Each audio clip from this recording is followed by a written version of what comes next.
Hello my friends, Wiggle here. Now we had built these cold frames. I have a lot to catch up on with that. But we had a double layer.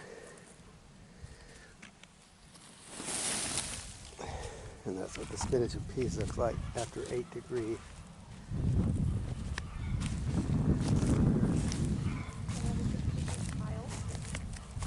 We're pulling the covers off.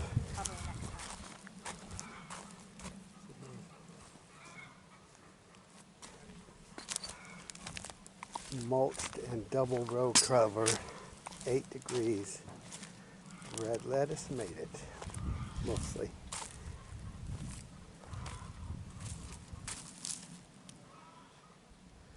Peas, leeks, onions, beets.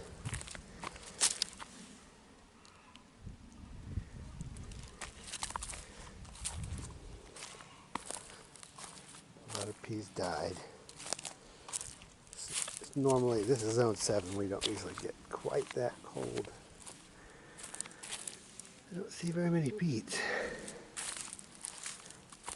Anyway, we'll get this uncovered and I will show you the rest.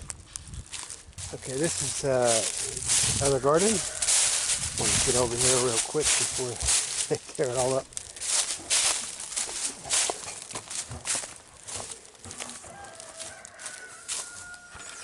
So this is what it looks like prior to taking up all the row cover. So I will show you what it looks like afterward. Okay, my friends, I'm back over here with the row covers and the low tunnels. So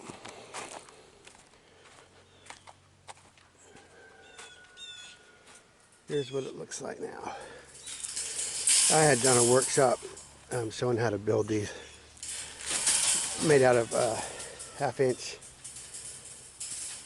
galvanized conduit. Use a conduit hanger here. I bend these on a little jig, bend the hoops, and then now this one blew off. When we had 3 days of sustained cold, didn't go above freezing during the day, 8 to 10 degrees at night. So really cold for us here in zone 7, Central Virginia. So the Bikina and the Tatsoi did not make it down here where it blew off. You can see where it didn't blow off basically down there. And it appears that the Bikina is more cold hardy than the Tatsoi. You can see the damage here. Peas are all dead. So it was cold enough to kill mustard, which is pretty cold. This just had a single layer on it. And it kind of our north is right in front of us here, so it really took a beating here. The cold air convected away a lot of the soil heat. This little patch of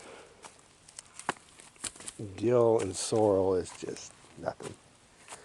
So this was kind of my beets and peas and onions and or leeks. I can't exactly remember. Not much of any of it is looking good. Here's some beets. But of course the cows did get in the garden and they had a run at me. Didn't help with the hardiness. Yeah, there's onion in there. So this is kind of what it looks like. This was this was just cloth laying, single layer just on the ground covering this. No hoops or anything, obviously. This did have a cover, and I was going to say we were going to have 10 to 14 days above 30 according to the forecast. And just the way the flow this time of year, jet stream flow and all that, being right here at mid-Atlantic, we kind of can go either way. We can go mild or we're not mild, but we had our cold snap we had a really cold Arctic air make it down, and now the pattern looks like it's going to hold for a bit. So that's why I took all the frost cloth off, to get everything that's freeze burned. Instead of letting it mildew and be slug food, I open it up, let it air out, and just let the plant have a chance to recover with better ventilation and better sun, better rain, everything. The row cover is great, but this time of year with our short days, even though they are lengthening, obviously, because we're past the solstice, we just don't have enough light. Now, this was our biggest success, and I was trying to make sure to save red lettuce. So this red lettuce held down to, like I said, 8 degrees at night, and it was sustained for a number of hours because it just didn't warm up in the morning. So it stayed pretty cold, 3 days. So to me, about 3 days of solid cold is kind of the benchmark if it's going to make it or not through the winter. So this was a double row cover. We put the wood chips approximately the height of the plant, put a row cover over it, and put a little light bit of mulch. Is that a bee? Some kind of bee. Wow, look at that. It's a honeybee. That's amazing. See it? Hello, bee. Like New Year's Day or New Year's Eve is tomorrow. We have a bee flying around out here. Beautiful. So anyway, the lettuce had a double row cover, and it stayed pretty. We didn't lose the cover too bad. There's that bee, still looking for something. Got nothing for you, pal. Or, well, lady. So anyway, you can see we held our lettuce.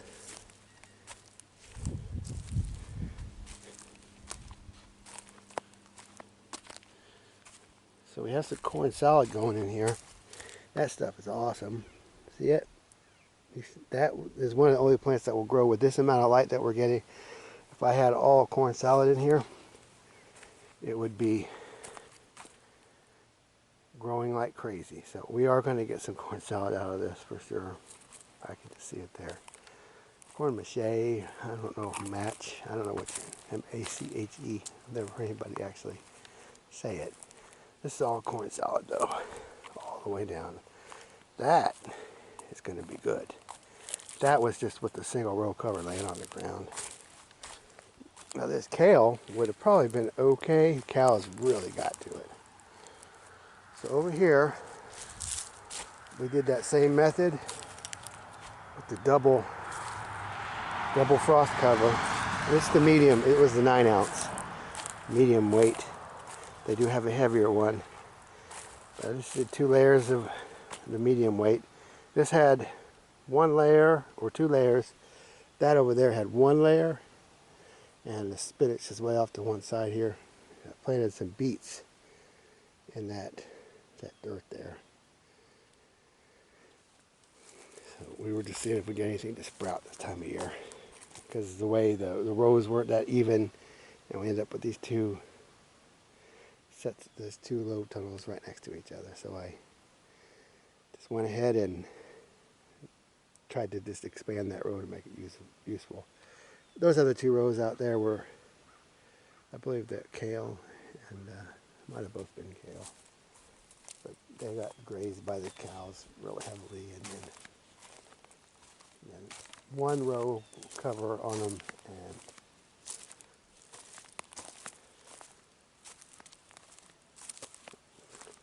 whatever's left is left. So maybe collards. Nope, kale. There's a few beets. Beets survived up here, the highest point, I think. But the beets did survive as well as the kale did, really. So I'll take you over and show you the other garden. Now, potatoes. We did dig these potatoes out. And they were just weird, man. They didn't fry right, they didn't mash right. They were still solid, but I don't know. Just holding the potatoes through them just far into the winter, they turned out weird. And it is hard to get them out, and cold on the hands, man. Freeze your finger solid trying to dig potatoes this time of year. So I'm half tempted to just let them just grow back in the spring and not dig them up, because they're just really not very edible. I don't know. Just a weird year. I got them in late, and then they died from the heat, and they came back for a little bit, and then they died from the cold, and now they're just sitting in the ground. Probably easiest just to wait and see. I'm going to show you the other garden real quick as soon as I figure out how to get over there. Look like those chickens were in the garden from here. Ah! Part of my plan with this garden is this little catchment here. Catch it upgrade of the garden. I've formed a little like arch there. So all the water that's coming kind of down this hill, kind of trying to funnel towards that telephone pole, it all catches here. This will fill up and then it soaks in. So it's not really made to be like a pond. It gets wet and then dry, wet and then dry. And since it does that, perfect place for a compost pile. So I put my sawdust here super high in carbon. Takes forever to break down generally. So my sawmill sawdust I'm going to put through here. And I'm, as coarse as this may sound, I'm going to encourage people that are healthy and not on a lot of prescription medication to pee over here, or dump their pee over here on this super high carbon. Help break it down. It'll neutralize the ammonia very quickly, so it's not going to have all that smell. And it'll be breaking down, make the compost quickly, and fertilizing the garden. As long as it's all kept healthy and nothing, as long as you get a lot of air to it and all that, as long as people are healthy, urine is great plant food in the right context. Do not recommend number 2 though, at all, period. Bury that stuff. Unless you're really prepared to do and to do a good job, don't even bother. So this all had the row covers just laying on it, as you might remember. And single layer everything here. So lettuce, mustard. This was a kale mix, so the kale's still hanging in there. Didn't get as grazed, I guess, even though cows got in this one too. Daikon and turnips trying to grow here. And this one, that's collards. Again, I tried to save the lettuce, and we did with the little hoop. This was a single layer, a little more protected back here from the drying, cooling winds. It's got this fence and these trees. It is on the north and east side. It's not going to get the sun. It did get the morning sun, but it also prevented the north winds from just really just convecting all the heat out of the soil. So this stuff actually did fairly well with this one cover, considering how cold it got. And again, the kale struggles. The cows always eat the kale first, and they eat it short. So it has never bounced back well. Never really had a chance. But we do have some stragglers. So spinach, as you expect, did well. Surprisingly, the lettuce did pretty well. Collards, so-so. Even the radishes and so-so. Even the mustard, so-so. It was really cold, though. But we have plenty of life here, and if, as the days lengthen, and if we don't have a severe cold snap, we have an excellent start on the early spring garden. And I'm hoping to not have row covers on for 10 to 14 days. If that changes, I'll let you know. I'm going to see what we can grow in zone 7 in the winter. So far, we can't eat the spinach fast enough. There's 2 families eating it, so approximately 10 people eating on it. We can't even put a dent in it. and we're feeding it to the chickens. So, and we're reducing it and cooking and all that. So we shall see. And there was a nice patch of corn salad over there. I'll talk more about that some other time. So this is the winter garden. So we're just a day or two before New Year's. So this is Wiggle out.